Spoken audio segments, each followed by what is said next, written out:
On a warm July morning in 1518, the streets of Strasbourg looked much as they always had. Then, without warning, a woman stepped into the street and began to dance. At first, nobody paid much attention. Perhaps she was celebrating, or she'd heard music from somewhere nearby. Maybe she simply had a little bit too much wine. But there was no music, and she danced anyway. Minutes became hours, hours became the entire day, and by night she was still moving. When the sun rose the following morning, she was still dancing. Within a week, dozens of others had joined her, and within a month, hundreds were reportedly dancing through the streets of Strasbourg, unable to stop. Some collapsed from exhaustion. Contemporary accounts even claimed that people died from strokes, heart attacks, or sheer physical fatigue. The city's doctors were baffled. The priests feared divine punishment. Its leaders made a decision so strange that it only seemed to make matters worse. They hired musicians, they built dance platforms, and they encouraged everyone to keep dancing. More than 5 centuries later, historians are still asking the same question. What happened in Strasbourg during the summer of 1518? Was it disease, poison, mass hysteria, or perhaps something else entirely? This is the story of one of the history's strangest mysteries.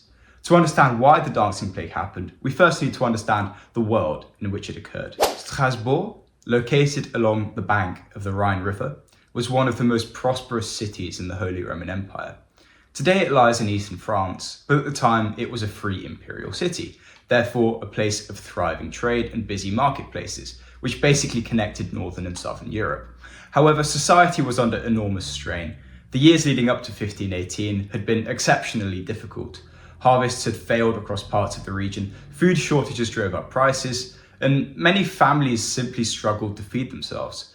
Disease remained an ever-present threat, and although Europe had recovered from the worst years of the Black Death, outbreaks of plague and other illnesses continued to haunt towns and villages in the region. Medical knowledge was still rooted in ancient ideas about balancing the body's 4 humours, while many ordinary people believed that illness could also be caused by curses, demons, or divine punishment. For the average person, survival was anything but guaranteed. A poor harvest could mean starvation, a harsh winter could wipe out livestock, a single illness could destroy an entire family. Stress was therefore woven into everyday life, and when people live under constant fear, extraordinary things can happen. It's easy for us, living in the 21st century, to dismiss medieval beliefs as superstition, but to the people of Strasbourg, the supernatural was every bit as real as the ground beneath their feet. This wasn't merely religion, but a complete understanding of how the universe worked. Among these beliefs was a particular fear surrounding Saint Vitus. Now, according to popular tradition, Saint Vitus possessed the power to inflict a mysterious curse upon those who offended him. Victims were said to suffer violent, uncontrollable movements, including dancing until collapse. Whether this belief had any basis in reality mattered little, because beliefs can shape behaviour in powerful ways. Throughout parts of Central Europe, stories circulated of individuals suddenly overcome by uncontrollable dancing. Some cases were isolated, others involved small groups, but there was nothing compared to what Strasbourg was about to experience. Most historical accounts begin with a single individual. Her name has come down to us as Frau Trophea, but interestingly, historians aren't even certain that this was her real name. Contemporary records rarely preserve the identities of ordinary people, and later chroniclers may have attached the name after the fact. Yet, whoever she was, she became the unlikely centre of one of history's greatest mysteries.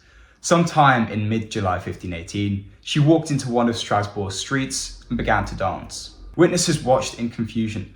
Her movements weren't graceful or joyful, but appeared frantic and compulsive, as though she'd lost all control over her own body. Family members reportedly pleaded with her to stop, and she couldn't. Hour after hour she continued, until she eventually collapsed from exhaustion. And then, after having a brief rest, she rose and began dancing again. If the story had ended there, history would probably never have remembered her. But instead, others joined her. Imagine witnessing it yourself. Within days, the numbers grow to dozens, and people who'd never met each other seem to be overcome by the same irresistible urge. There is no obvious cause, just ordinary townspeople dancing. By the end of July, Strasbourg's authorities realized they were facing something unlike they had ever encountered before. As the days passed, what had begun as one woman's inexplicable behaviour slowly transformed into something far more disturbing. At first, there were only a handful of dancers. Curious onlookers gathered around them, unsure whether they were witnessing a celebration, a mental breakdown, or even perhaps some elaborate prank. Witnesses described them as sweating profusely, crying out in pain and collapsing from exhaustion, only to stagger back to their feet and continue dancing once more. Within a week, the number of dancers had grown dramatically. Contemporary accounts suggest that around 30 people had joined Frau Trophäa, and the number continued to rise. Before long, the streets of Strasbourg were filled with dozens of men and women, dancing seemingly against their own will. Some historians estimate that the number eventually reached somewhere between 200 and 400 people, although the exact figure is, of course, impossible to verify. Even if later chroniclers exaggerated the scale of the event, there is little doubt that something extraordinary was unfolding. The physicians debated about what could possibly explain such bizarre behaviour. Strasbourg had faced disease before, but this was unlike anything its people had ever experienced. Today, if hundreds of people just suddenly started behaving in such a strange and coordinated way, doctors would immediately begin searching for an infectious disease, an environmental toxin, or even a neurological disorder. But in 1518, medicine was based on an entirely different understanding of the human body. European physicians still relied heavily on the ancient theory of the four humors, first proposed by Greek physicians centuries earlier. According to this, health depends upon maintaining a balance between blood, phlegm, black bile, and yellow bile. And whenever these humors became unbalanced, illness would occur. When Strasbourg's doctors examined the dancers, they reached a remarkable conclusion. They believed that the victims were suffering from an excess of what they called hot blood. Their bodies, they argued, were so overwhelmed with this condition that the only cure was to allow it to run its course. In other words, the dancers should continue dancing. To modern ears, this idea is completely absurd. Yet, within the medical understanding of the early 16th century, this seems entirely logical. If the body wished to rid itself of the excess, preventing the movement might only make matters worse. The solution, therefore, was not restraint, but encouragement. The city council accepted the physician's advice, and what happened next is probably one of the strangest public health decisions that you'll ever find in history.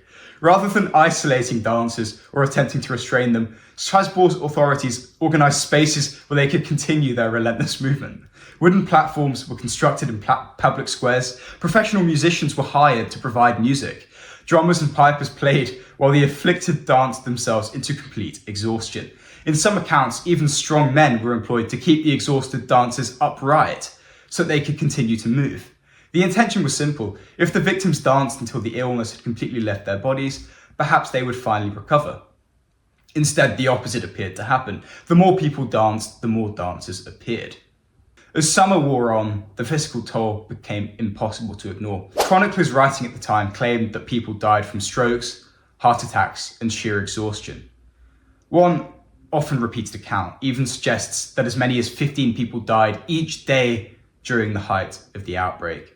However, this is one of the points where historians do tend to urge caution, because the dramatic death toll frequently quoted in documentaries and popular articles primarily comes from later interpretations of contemporary records rather than from direct daily death registers. Modern historians generally agree that while deaths almost certainly did occur, the evidence for a specific figure, particularly the claim of 15 deaths a day, is surprisingly weak. As with many events from the early 16th century, the surviving sources are incomplete, sometimes contradictory, and often influenced by the beliefs of the people who recorded them. In other words, the tragedy was real, but the exact scale remains uncertain. What is certain is that Strasbourg's leaders eventually realized that their original strategy of encouraging dancing had failed spectacularly. Instead of relieving the afflicted, encouraging them to dance seemed only to prolong the crisis. Faced with mounting fear and growing desperation, the authorities abandoned the physician's recommendations and turned instead to religion. Those still dancing were transported to a shrine dedicated to the aforementioned Saint Vitus, situated in the nearby hills. There, priests performed religious ceremonies intended to free them from whatever force had taken hold of their bodies. The afflicted were given customary red shoes that had been blessed with holy water. Small crosses were placed in their hands, and masses were held in the hope that divine intervention would finally end this ordeal. And then, almost as suddenly as it had begun, the dancing stopped. But the question remained, what possessed hundreds of ordinary people to dance until collapse? More than 500 years have passed since, but the mystery of the dancing plague continues to captivate historians. Unlike many events from the Middle Ages, we possess a surprising number of contemporary accounts describing what happened during that strange summer of 1518. All point towards the same unsettling conclusion. A significant number of people really did dance uncontrollably for days. The question has never been whether something unusual happened, but the real mystery is why. Over the centuries, countless explanations have been proposed. Perhaps the most famous explanation, the theory of ergot poisoning. Ergot is a fungus that grows on rye, which was, coincidentally, one of the staple grains of medieval Europe. Under the right conditions, the fungus produces toxic compounds, which can affect the human nervous system. Interestingly, these chemicals are chemically related to lysergic acid, which is a substance from which LSD, the drug, would eventually be synthesized centuries later. This idea seems almost perfect. If the people of Strasbourg unknowingly consumed contaminated bread, perhaps they experienced hallucinations, involuntary muscle spasms, and bizarre behavior. Maybe they were all just tripping together. It would certainly explain why so many people appear to lose control of their bodies. But today, most experts no longer believe it. The problem is that ergot poisoning simply doesn't fit the evidence. Victims of ergotism usually suffer violent convulsions, burning sensations in the limbs, numbness, confusion, and, in severe cases, gangrene caused by restricted blood flow. They don't typically perform coordinated physical movements for days at a time. More importantly, people suffering from ergot poisoning would likely be too ill to maintain the exhausting, repetitive dancing described in Strasbourg's record. The pattern described in the historical sources resembles something contagious, but not in the biological sense. Which brings us to our next theory, which has gained the greatest support among modern scholars, that being mass psychogenic illness. Sometimes this is referred to as mass hysteria, although psychologists nowadays prefer the more neutral term. Mass psychogenic illness describes situations in which groups of people begin experiencing genuine physical symptoms without an underlying infectious disease or toxic substance being the cause of it. The symptoms are entirely real, but the cause lies in the complex relationship between the human brain, stress, expectation, and social influence. The human mind is capable of remarkable things, and in times of extreme stress, those things can become even more extraordinary. Now, remember what I was saying before. The world of Strasbourg in 1518. Years of poor harvests had pushed families to the brink of starvation. Disease remains a constant threat. Infant mortality was high. Psychologists argue that under these conditions, an individual experiencing an unusual psychological episode could unintentionally trigger similar behaviors in others who shared the same fears and expectations. As more people witnessed the dancing, anxiety spread throughout the city. Those already living under immense emotional strain may have subconsciously reproduced the same behavior.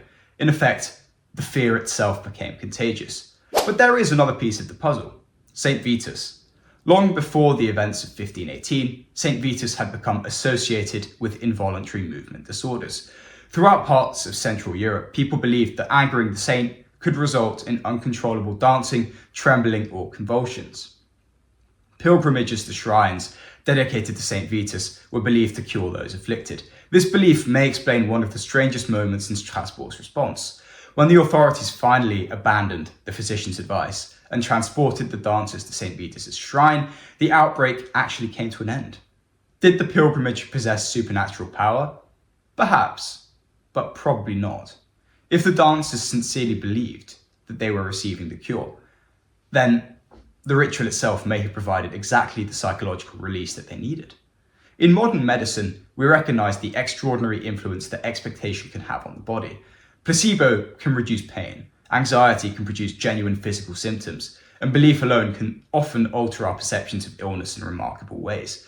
For the people of Strasbourg, the pilgrimage may have represented the moment that they believed the curse had been lifted. Of course, there remains a final possibility, that we simply have no idea. Many of the surviving records were written by people attempting to interpret events through the lens of 16th century medicine and religion. Some details may have been exaggerated over time, others may have been lost entirely. It's entirely possible that the true explanation combines several factors: psychological stress, cultural expectation, individual illness, and social contagion, working together in ways that we still don't fully understand. Sometimes the honest answer is that, certainty isn't possible, and perhaps that is exactly why the dancing plague continues to fascinate us today. What do you think happened in Strasbourg during the summer of 1518? I would love to hear your thoughts in the comments. If you enjoyed, feel free to drop a like and subscribe, and you'll catch the next video. And I'll see you next time.